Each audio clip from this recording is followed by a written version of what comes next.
natawagan ko po ang ating napakagwapong direktor para po sa pinag-check.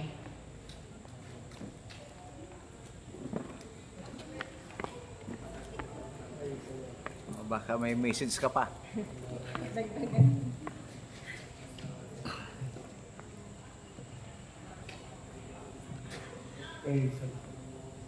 Palagpakan nga natin ang Panginoon, mga kapatid. 2 taon po ng ating church ng City of God. Sabi ko po, Nueva Ecija, salamat sa Panginoon. Nung nag-umpisa po kayo, alam po iilan lang.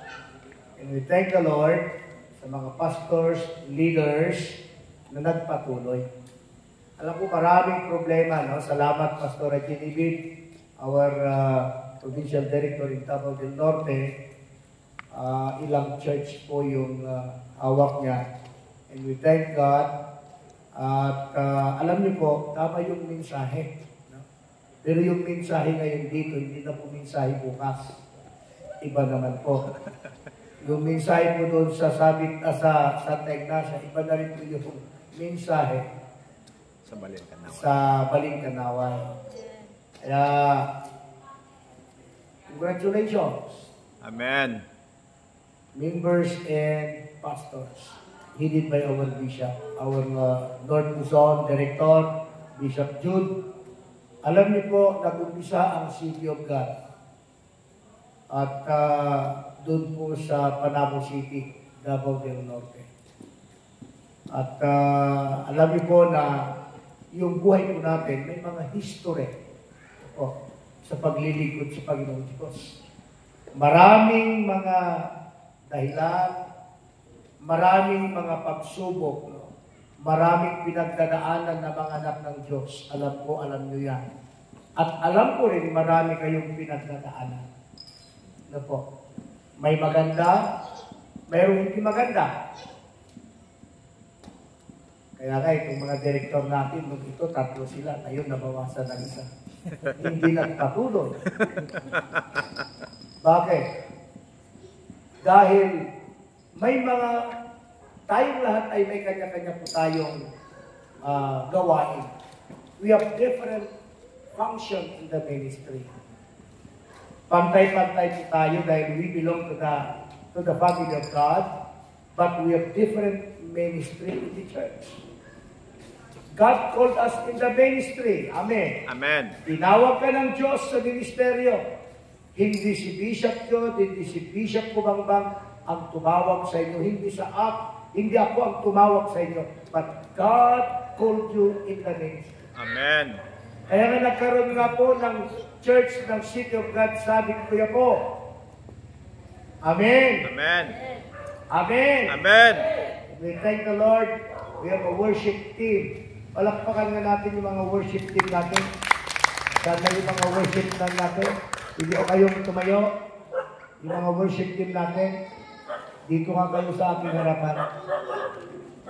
Gusto ko lang na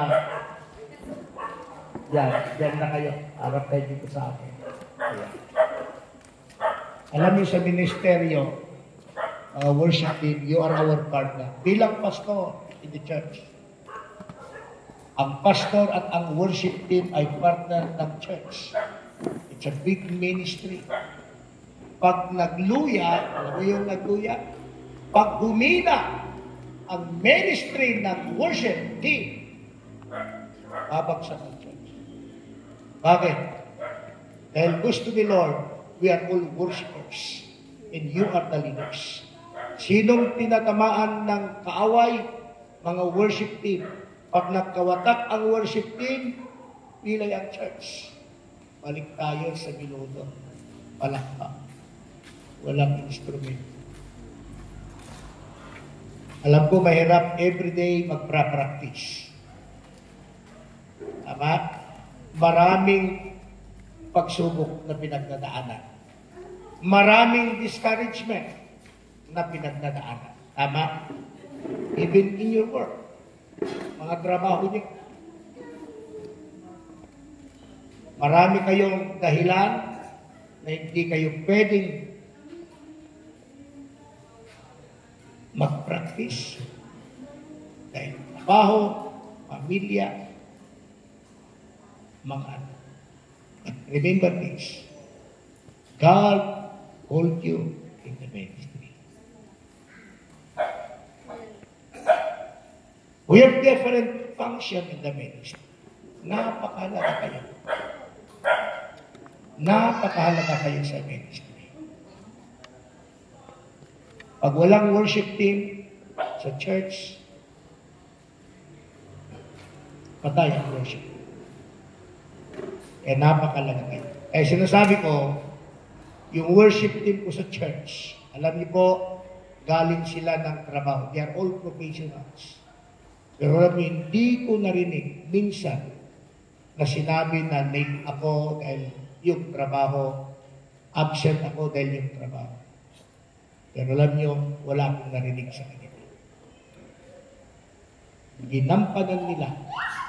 Kaya nga yung trabaho hindi dahilan na hindi ka makapag-ministry. In the first place, tayo ay nagpipray kay Lord na dapat i-bless tayo ng Panginoon. Amen? Binigyan ka ni Lord ng trabaho. Binigyan ka ni Lord ng pamilya. Binigyan ka ni Lord ng promotion. Ngayon, huwag mong gawin dahilan yung mga trabaho na because that is a blessing from God. Hindi bang palakpakan natin siya? Pag ginampanan ninyo mga worship team, yung ministry nyo, God will bless you more and more. Padayon, worship team. Padayon. Kahit kung atras ka, lugi ka. Saya na yun. Saya na yun. Abisaya na ba yan? Speaking in Tagalog na. Pag huminto tayo, naniniwala ako, malulunod ang Panginoon. Tuloy-tuloy lang tayo, mga worship team. Amen? That's my prayer.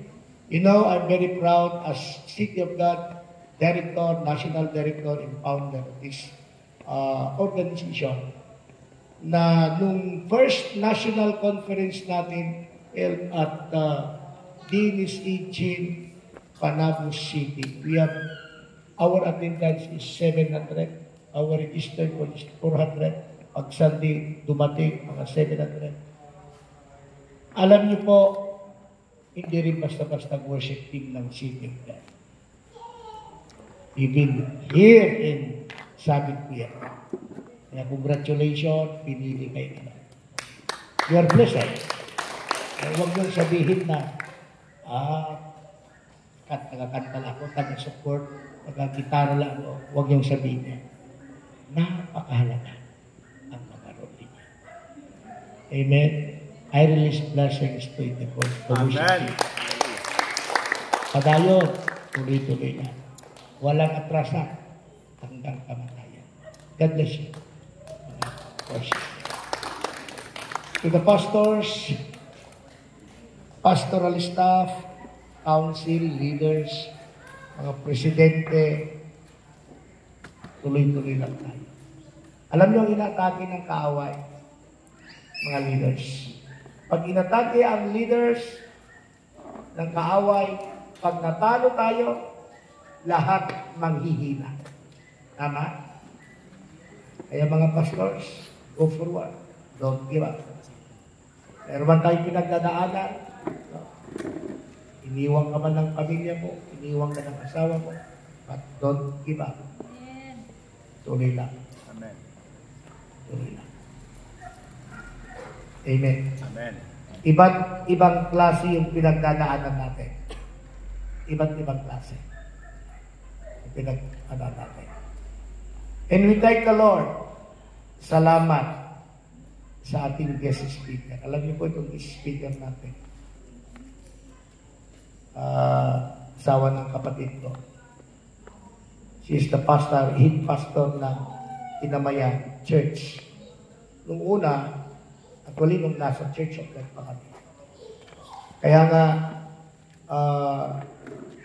kung hindi ko na maintindihan, nung palatag, lumabas na ako. Kasi comfort zone ko talaga yung church eh. Comfort zone ko talaga pa. Talagang magmula nung bata pa kami, nasa sinapupunan pa ako ng mama ko, pamilya namin. Pag narinig yung apelido namin, Lihero, the first national overseer ng Church of God in the Philippines. Yung apelido namin. Masakit. Pero hindi ko pwedeng manatili. Hindi po dahil sa organization. It is because of the leadership. Nung lumabas po ako,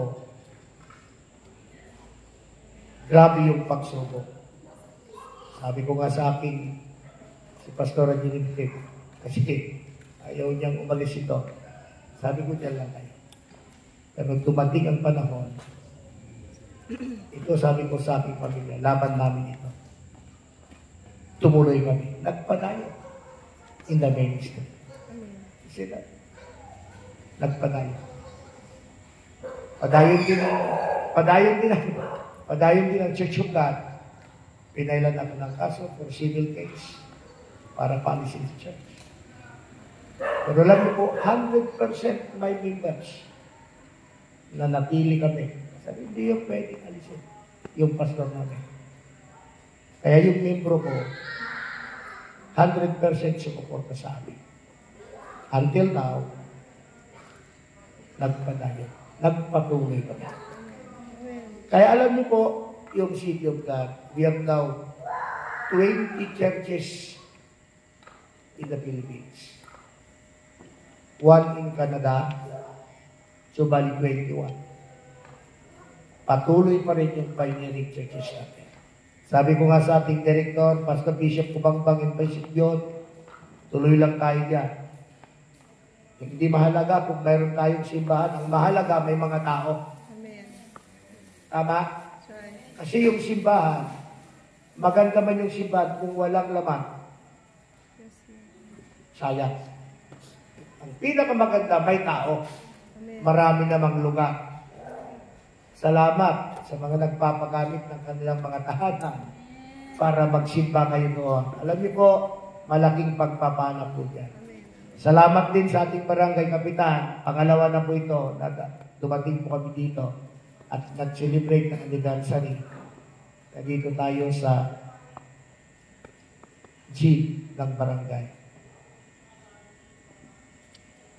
Mga kapatid ko sa Panginoon, salamat dahil nagpatuloy po kayo. Alam niyo po ang City of God, sabi ko nga, may mga churches, sabi nila, gumagamit sila ng G12.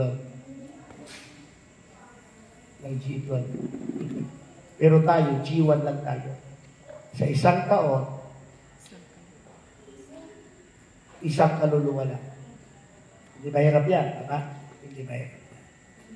Kaya mga kapatid ko sa Panginoon, salamat, magpatuloy po tayo. Ano man problema kinakaharap nyo ngayon? Anong problema pinagdadaanan ninyo? Tuloy-tuloy lang. Lahat tayo may problema. Ang maganda sa atin, mayroon tayong Panginoon. Palakpakan po natin. Sige po, tayo po ito kayo lang. Ako na ba'y mag-closing prayer, Pastor? Sige. Praise the Lord. Panginoon, itinataas ka namin sa gabi ito. Salamat sa mga anak mo na nandito ngayon.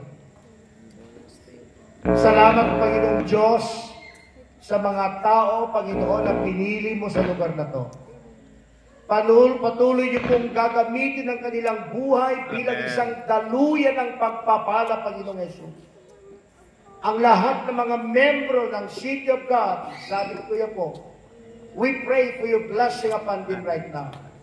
Lord, thank you for your word. Sinabi niyo po, Panginoon, sa iyong mga salita, let your light shine before men, that they may see your good works and glorify your Father which is in heaven. Salamat, Lord, sa 2 taon ng City of God. We pray for more souls, O God. More workers, Lord. more leaders, Amen. more members, Yes, O God, in the name of Jesus Christ, Lord. Sa susunod pa na mga taon, Panginoon, ay mas marami na mga anak ng Diyos na maglilingkod po sa inyo sa lugar na to. We thank you for everything, God. Thank you, God, sa mga pastors namin, members namin. Thank you very much, Lord. We thank you for everything, oh God. Maraming salamat sa tagumpay ng aming pong celebration sa 2nd year anniversary ng City of God. Sabit, Kuya po, Yes, Lord. Panginoon. Maraming salamat sa gabi ito. And now, may the love of the Father, in the grace of our Lord Jesus Christ, in the sweet communion of the Holy Spirit, be with us now and forever. People of God, everybody say, Amen. Amen and Amen. God bless us all.